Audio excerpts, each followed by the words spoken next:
Greetings. I am going to show you in this video a little bit about the interface of Revit, and I'm also going to show you the how to get a project started.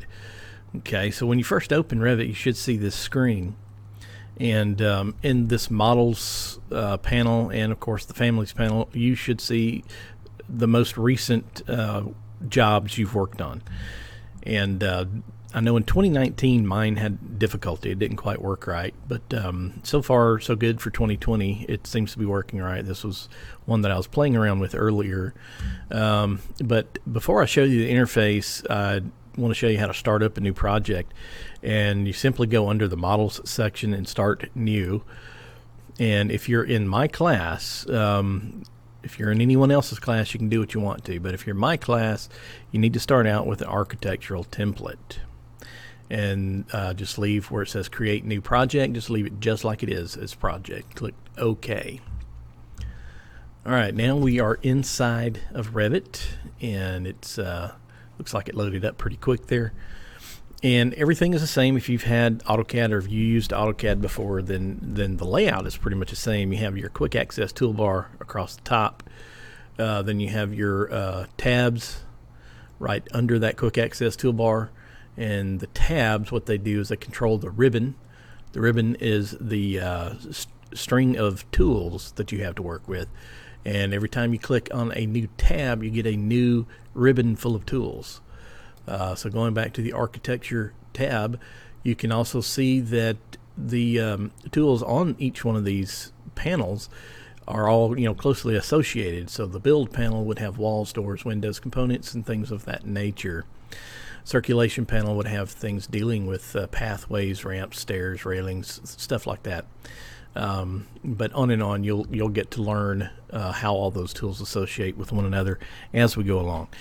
But so that is your ribbon, and below your ribbon there is, you'll see this. You don't see it right now, but this is an options bar. It'll light up with some stuff depending on the tool that we're working in. Below that are the tabs for your drawings. You can have several tabs or drawings open at one time. Okay, and over on the left you have your properties panel. It says properties right here. And then you have your project browser panel. And these should be open at all times because you are going to be referring to them quite often. The properties panel basically gives you the properties of whatever tool that you're currently working with. So if I'm drawing a wall, and I'm laying out the I guess the wall plan or the floor plan of a house or building, then it's going to show me everything that associates with that wall, and I can adjust certain things from here. The project browser, that shows your different levels, your ceiling plans, and your elevation plans, all of that, and then anything else that you add in here so that you can quickly switch between your different plans and pages and such as that. Below, I don't remember what they call this. I call it a status bar because that's what it was called in AutoCAD. And this just kind of tells you the status. This tells you the scale that you're working in. This one has to do with your resolution. If you want to turn sun and shadows on or off, and some hide and reveal hidden elements, all sorts of stuff.